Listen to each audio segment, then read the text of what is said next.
LPG gas cylinder के नियमों में कुछ बदलाव हुए हैं जिनके बारे में जानकारी रखना आपके लिए बेहद जरूरी है। सरकार की तरफ से 1 मई से एलपीजी से जुड़े कई नियमों में संशोधन किए जा रहे हैं जिनका सीधा असर देश भर के घरेलू और व्यावसायिक उपभोक्ताओं पर पड़ेगा। ये बदलाव मुख्य रूप से सिलेंडर की बुकिंग प्रक्रिया, डिलीवरी सिस्टम, सब्सिडी नियमों, कीमतों और भविष्य में पाइप्ड नेचुरल गैस यानी पीएनजी के बढ़ते उपयोग से जुड़े हैं। ऐसे में हर उपभोक्ता के लिए जरूरी है कि वह इन नए नियमों को समझे और समय रहते अपनी तैयारी कर ले ताकि आगे किसी तरह की परेशानी का सामना ना करना पड़े। क्या आपके बोरवेल में बार बार पानी की समस्या हो रही है? 30 किलो के लोकल पाइप दे रहे हैं धोखा, बार बार टूटते हैं और खर्च बढ़ाते हैं? तो अब भरोसा कीजिए न्यूट्रॉन केसिंग पाइप पर। एक्स्ट्रा मजबूत, लंबी उम्र के साथ अब बाजार में मिलने वाले 30 किलो के पाइप को करें बाय बाय और आज ही लगवाएं neutron 40 KG borewell casing pipe.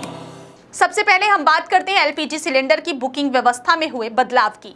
नए नियमों के अनुसार अब सिलेंडर बुक करने के बीच का समय बढ़ा दिया गया है। पहले शहरी क्षेत्रों में उपभोक्ता लगभग 21 दिन के बाद नया सिलेंडर बुक कर सकते थे, लेकिन अब यह अवधि बढ़ाकर लगभग 25 दिन कर दी गई है। वहीं ग्रामीण क्षेत्रों में यह अंतर और अधिक हो सकता है, जहां अब सिलेंडर बुक करने के लिए लगभग 45 दिन तक का इंतजार करना पड़ सकता है। इसका मतलब यह है कि उपभोक्ताओं को अब अपने गैस उपयोग की योजना पहले से बनानी होगी ताकि अचानक गैस खत्म होने की स्थिति में परेशानी ना हो। इसके साथ ही डिलीवरी सिस्टम को और सुरक्षित और पारदर्शी बनाने के लिए एक नए ओटीपी आधारित सिस्टम लागू किया जा रहा है। इस व्यवस्था के तहत जब भी गैस सिलेंडर की डिलीवरी आपके घर पहुंचेगी तो आपके रजिस्टर्ड मोबाइल नंबर पर एक ओटीपी भेजा जाएगा। यह ओटीपी आपको डिलीवरी बॉय को बताना होगा, जिसके बाद ही सिलेंडर की डिलीवरी पूरी मानी जाएगी। इस प्रक्रिया का उद्देश्य यह सुनिश्चित करना है कि सिलेंडर सही उपभोक्ता तक ही पहुंचे और किसी भी तरह की धोखाधड़ी या फिर गलत डिलीवरी की संभावना खत्म हो जाए। यह कदम उपभोक्ताओं की सुरक्षा और पारदर्शिता बढ़ाने की दिशा में एक महत्वपूर्ण बदलाव माना जा रहा है। इसके अलावा प्रधानमंत्री उज्ज्वला योजना के लाभार्थियों के लिए ई-केवाईसी प्रक्रिया को अनिवार्य कर दिया गया है। अब सभी लाभार्थियों को अपने आधार कार्ड के माध्यम से ई-केवाईसी कराना जरूरी होगा और यह प्रक्रिया हर वित्तीय वर्ष में कम से कम एक बार पूरी करनी होगी। बिना ई-केवाईसी के सब्सिडी का लाभ नहीं मिलेगा। हालांकि जिन उपभोक्ताओं ने पहले ही ई-केवाईसी पूरा करा लिया है उन्हें दोबारा यह प्रक्रिया करने की आवश्यकता नहीं होगी। यह नियम इसलिए लागू किया गया है ताकि सब्सिडी सही लाभार्थियों तक ही पहुंचे और किसी भी प्रकार की अनियमितता को रोका जा सके। अगर हम एलपीजी सिलेंडर की कीमतों की बात करें तो हाल के दिनों में घरेलू गैस सिलेंडर की कीमतों में बढ़ोतरी देखी गई है। औसतन घरेलू सिलेंडर की कीमत में लगभग 50 से 60 रुपए तक की वृद्धि हुई है, जबकि कमर्शियल सिलेंडर की कीमतों में भी लगातार उतार चढ़ाव देखने को मिल रहा है। अनुमान लगाया जा रहा है कि 1 मई के बाद इन कीमतों में एक बार फिर बदलाव हो सकता है, जो अंतर्राष्ट्रीय बाजार और सरकारी नीतियों पर निर्भर करेगा।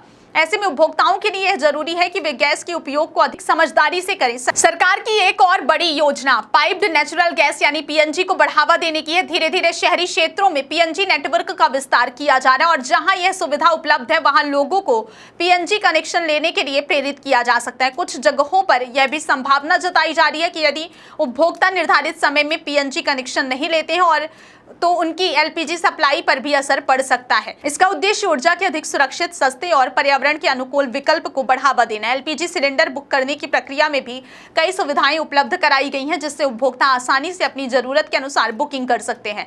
अब आप WhatsApp, missed call, SMS, mobile app या फिर आधिकारिक वेबसाइट के माध्यम से आसानी से सिलेंडर बुक कर सकते हैं। व्हाट्सएप के जरिए बुकिंग करने के लिए आपको अपनी गैस कंपनी का आधिकारिक नंबर सेव करना होता है और फिर उस पर हाई या फिर रिफिल लिखकर भेजना होता है, जिसके बाद आगे की प्रक्रिया पूरी की जाती है। इसी तरह मिस्ड कॉल या आईवीआरएस सिस्टम के जरिए भी बुकिंग की सुविधा उपलब्ध है, जहां एक कॉल या निर्देशों का पालन करके बुकिंग पूरी हो जाती है। एसएमएस के जरिए भी बिना इंटरनेट के सिलेंडर बुक किया जा सकता है, जिसमें आपको अपने रजिस्टर्ड मोबाइल नंबर से एक निर्धारित कीवर्ड भेजना होता है। वही मोबाइल ऐप या वेबसाइट के माध्यम से बुकिंग सबसे आसान और पारदर्शी तरीका माना जाता है, जहां लॉगिन करके ना सिर्फ बुकिंग की जा सकती है बल्कि पेमेंट और डिलीवरी स्टेटस भी ट्रैक किया जा सकता है। इन सभी बदलावों और सुविधाओं का मुख्य उद्देश्य एलपीजी सिस्टम को अधिक सुरक्षित, डिजिटल और पारदर्शी बनाना है। उपभोक्ताओं को सलाह दी जाती है कि वे हमेशा अपने रजिस्टर्ड मोबाइल नंबर का ही उपयोग करें, किसी भी अनजान लिंक या फिर फर्जी कॉल से सावधान रहें और बुकिंग या फिर पेमेंट करते समय पूरी जानकारी को ध्यान से जांच लें। यदि आप इन नए नियमों को समझकर चलेंगे तो न केवल आपकी गैस सप्लाई सुचारू रहेगी बल्कि आप किसी भी परेशानी से बच सकेंगे।